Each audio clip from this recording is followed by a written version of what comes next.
Preston King Community Church, Minister Rodney Alexander here for part 4 of our 4-part series, Women of the Movement. What we've been doing for the month of February is honoring African-American women who are very important to what we know as the civil rights movement of the 1960s primarily, but a movement that was going on way before the 1960s and it lives on today. One of the things that we want to highlight and why we've been highlighting women is that oftentimes the way in which civil rights history is taught and the way in which the narrative of our history in general, including the biblical narrative, usually it's taught in a way to where men are exalted and women are looked at as secondary, subservient. But as we are hoping to highlight, that is definitely not the case. God has always used women for his purposes. God has always seen the value of women and how we should, like God, value them. And so we've had 3 parts to this series, and I'm closing it with who is perhaps the OG of the movement, Rosa Parks. Rosa Parks is someone who we all know very well. We all probably learned about Rosa Parks as children, but I hope to share a little bit more about Rosa that you may not know. See, history has painted Rosa Parks as someone who was sweet and quiet, and just one day her feet got tired and no longer wanted to sit, no longer wanted to sit in the back of a bus. But Rosa was so much more than that. Rosa was actually a woman who was part of the movement long before that infamous day of December 1st, 1955, when she sat down the bus and was arrested, which triggered the bus boycott in Montgomery, Alabama. Rosa actually had already had a whole life full of activism. See, Rosa is the daughter of James and Leona Macaulay. James and Leona, who met in 1912, were married soon after they met. And Rosa Macaulay was born about 9 months after her parents got married. Rosa was raised by her mother and her grandfather. Rosa's dad and mom had a difference of opinion when it came to how they should live as adults and where they should live. And so unfortunately that led to a divorce just 3 or 4 years after they got married. So Rosa, her primary male figure in her life was her grandfather. Her grandfather was someone who was influenced heavily by Marcus Garvey, the head of the United Negro Improvement Association. And through this, Rosa learned at an early age, about 10 years old, to stand up for herself, to believe in Black empowerment. So much so that Rosa got into a few fights as a kid with white boys, where I should say she almost got into a few fights. She got to some verbal spats with a few white boys whenever she would not adhere to their demands for her to stay in her place. So Rosa grew up to be a feisty young woman. Rosa, around 18, 19 years old, meets her husband, Raymond Parks. Raymond, who was very engaged with activism work, was someone that Rosa was not initially attracted to. Why? Because Raymond was very light-skinned. And so Rosa thought he was too white for her. But nevertheless, love conquered all. They get married. Soon after they get married, they are on the forefront of some activism work. At the time in particular, in a place called Scottsboro, 9 Black young men had been accused of raping 2 white women, which was far from being true. However, that alone was enough to get them in prison. And it took almost 18 years to get them all out of prison. It took 18 years. Thankfully, they were all able to get out of prison alive, which is a testimony to the times that they were in, 1930s, 1940s. But it took 18 years, and Raymond Parks and his wife Rosa were very instrumental in helping with that. Rosa joined the NAACP in 1943 as an investigator to investigate different ways in which Black people were being incriminated unjustly.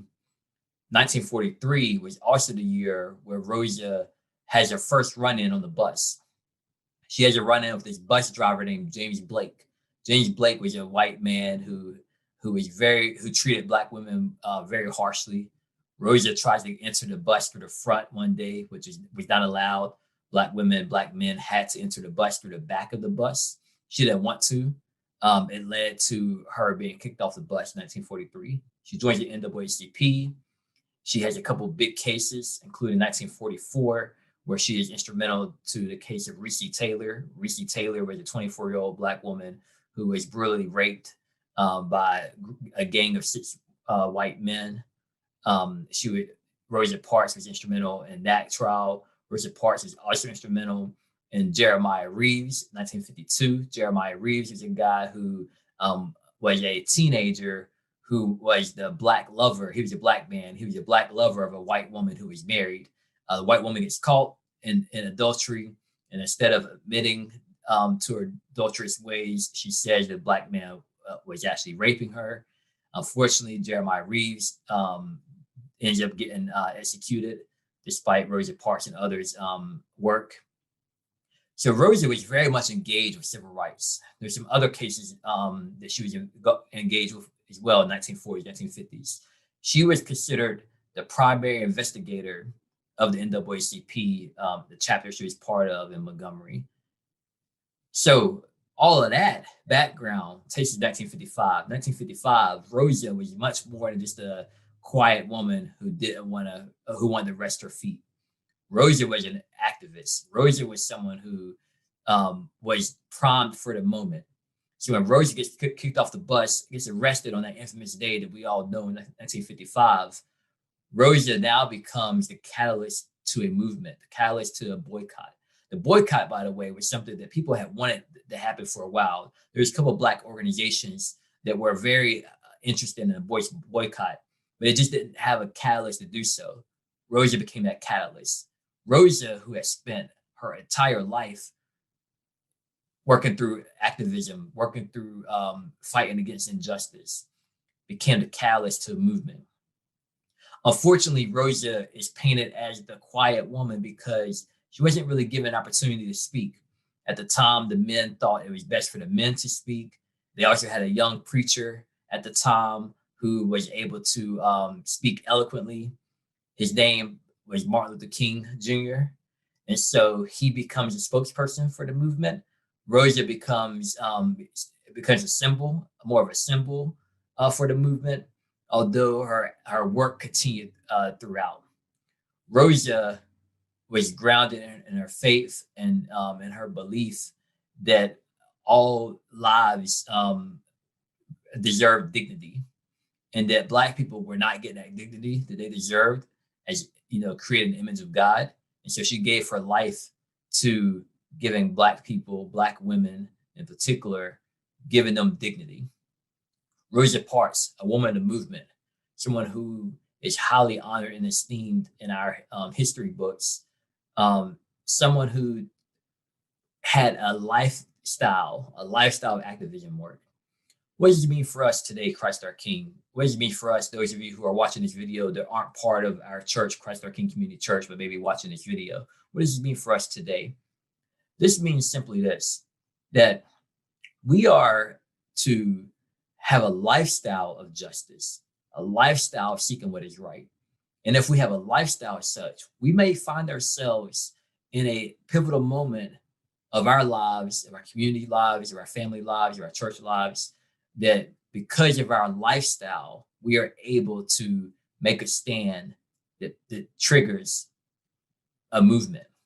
Sure, none of us may have a moment like Rosa Parks. As a matter of fact, most of us probably will never have a moment like Rosa Parks had on December 1st, 1955, when she triggered a boycott. But who's to say that you will not find yourself in a situation where you may trigger a movement of your own, a movement in your community, a movement in your home, a movement in your workplace. Let us model what Rosa Parks modeled. Let's give our lives to those things that are right, to those things that are just.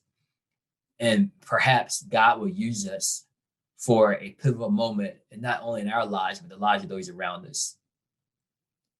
Women of the movement, kingdom thinking, Rosa Parks, who I like to say is one of the OGs of the movement.